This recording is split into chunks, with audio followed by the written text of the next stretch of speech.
Welcome back, viewers and subscribers. It's your girl, Star Flames, and we're back, baby, with another banging video. In this banging video, we're gonna talk about how much Cassie actually had received in that lawsuit that she had filed against Sean Diddy Combs, because finally, this is all being laid to rest, and to the men and women who were laughing at her, saying, boo hoo hoo hoo, joke's on you, girl, because you sued that man for $30 million and you only ended up getting a single digit because you're greedy, you and your husband had no money, yada yada yada, yada yada yada.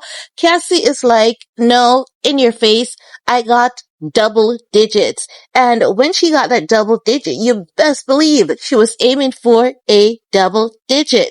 Now, let's get into this, shall we? Because you guys know the settlement amount has been one of the biggest mysteries in the Diddy and Cassie saga. And finally, the federal trial that is on its way, Cassie was asked the question, and she basically said that she got $20 million.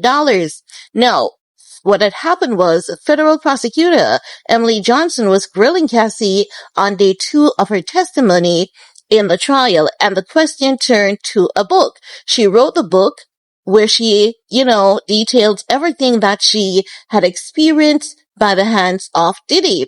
Initially, when she wrote the book, she asked Diddy to buy the rights to the book for $30 million. You see, Sean, only if you had bought the rights to that book for $30 million, maybe your downfall wouldn't have been this quick, Maybe. And maybe that would have opened your eyes to go back and compensate all those people that you've hurt, swindled, belittled, abused.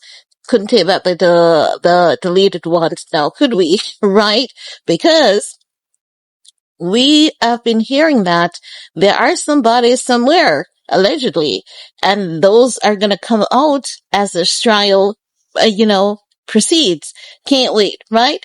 So, Cassie basically revealed that her mom helped her with chapters, which she wanted Diddy to read. She testified sent the chapters to Diddy through her attorney, but Diddy didn't take the book seriously. Oh my God. When you think because you have more money than God, you have more power than him, this is what happens to you. When these people believe because they have more money than God, they have the same amount of power more than him. Let me tell you, the Bible tells us, whether you read Bible, Torah, Quran, no disrespect to anyone from any other denominations, but our sacred books have told us over the years that there's one thing about the devil. He deals with mind control and manipulation. And like hell, did he have Diddy under his control? Absolutely. Because as you guys can remember, when Cassie spoke about when she just started dated Alex Fine, Diddy outwarded her, his eyes turned black. That was a devil control moment there. So my point is, Diddy thought that because the devil was playing tricks on him, he thought that, he had so much power. But he didn't know that the darkest hour was up on him. So, let's continue. When Johnson inquired how much he wanted for the book, Cassie asked for $30 million, as I said. Then Johnson asked Cassie if Cassie sued Diddy, and Cassie responded she did in November of 2023, end up settling the suit for $20 million within 24 hours. Now, Cassie's attorney, very smart, so I know that they aimed for that figure, because while they were hoping that he would go for that figure, her attorney is smart enough to know that when it comes to lawsuit, oftentimes people will try to negotiate the settlement amount, and they were anticipating that, right? So she settled for $20 million. So now that we know that she has settled for $20 million, jokes is now on those people who have been laughing and saying, boo hoo hoo hoo, she got a single digit. She got a single digit figure. No, honey, she got $20 million. And then Diddy's legal team, they were like, because the story of the intercontinental issue came up. I would have put that in another video because I like to keep some of the videos short and sweet.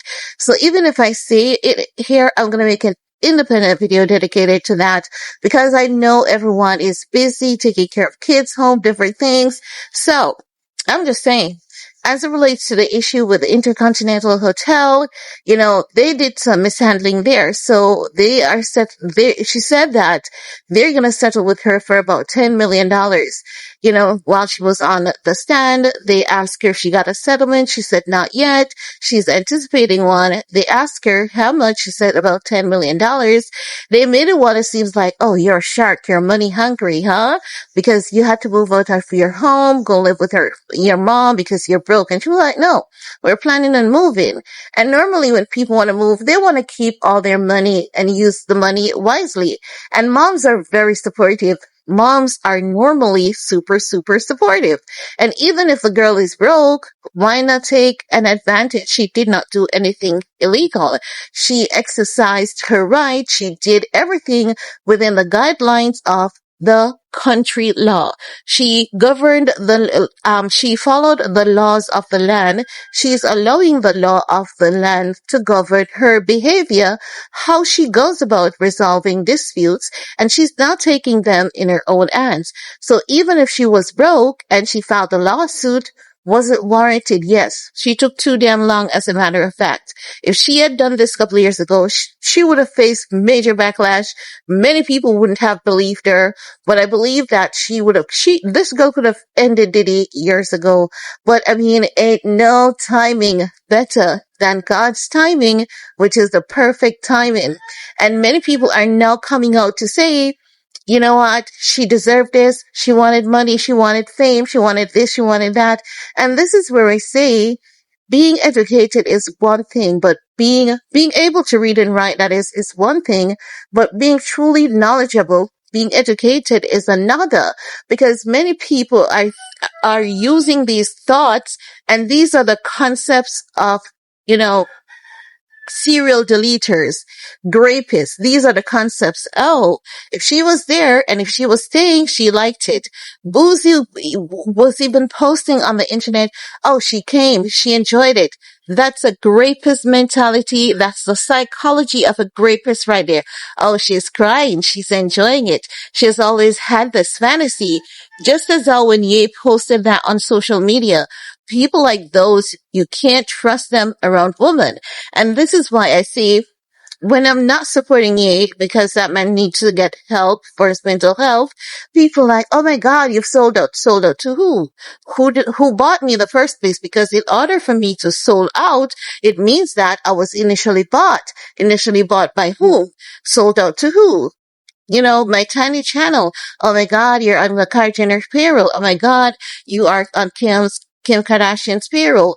That's a narrow-minded approach. It's as though you have a one-track mind and you cannot afford to think outside the box to say, if the weather has changed, it means that as a content creator, the content creator views and opinion is going to change because the weather has changed. We're seeing a different person. We're seeing Ye, who is not well, and as such, because his statements, his comments, his posts, they are not healthy. So as such, my delivery, it's going to be a reflection of what he's saying. So how is it that it is okay for you to say those things, but it's not okay for me to react to what he has been saying? Double standards right there. And that is mind manipulation, mind control, and grooming right there, exactly as Diddy did to Cassie. And this is how people commit crime daily in the eyes of a lot of people and get away with it. Because people tend to think that being abusive, we should always subject ourselves to people getting abused, being attacked verbally because, oh, Ye has a mental health problem. It's not okay. It's definitely not okay because you know what we know? While he has a mental health problem, call it bipolar, MK Ultra, we know that there are many different means, ways, methods of receiving treatment. And if you look at the amount of people that has been traveling to China, Korea, Japan to get different medical treatment. What is his excuse to not get the help that he needs? What are his friends' excuse to not insist that he gets help and treatment? What is his wife's excuse to insist that he not gets help and treatment? But people want to tell us, oh my God, he has a mafia princess. The mafia princess ain't mafia in honey, because this is not mafia. As a matter of fact, this is mafia behavior when you date the enemy to get rid of them. That's the only mafia in that I'm seeing Bianca is doing. Nothing else. Manipulation to end him. I don't see anything positive. I can't say I see something positive. I see negative, and that's how I'm gonna react. Ain't no way a wife should be watching their husband be delivered canisters upon canisters of nitrous oxide. I'm taking videos of that shit and I'm calling the police. It's best that I report it to the police and they not do anything other than me to stand aside and just watch that happen.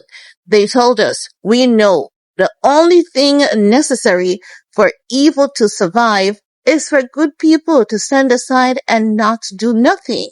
So people need to start opening their minds and stop having this one track mind and stop grooming people, stop bullying people to think that the actions of Ashawn Diddy Combs and Kanye West, they're healthy, they're okay.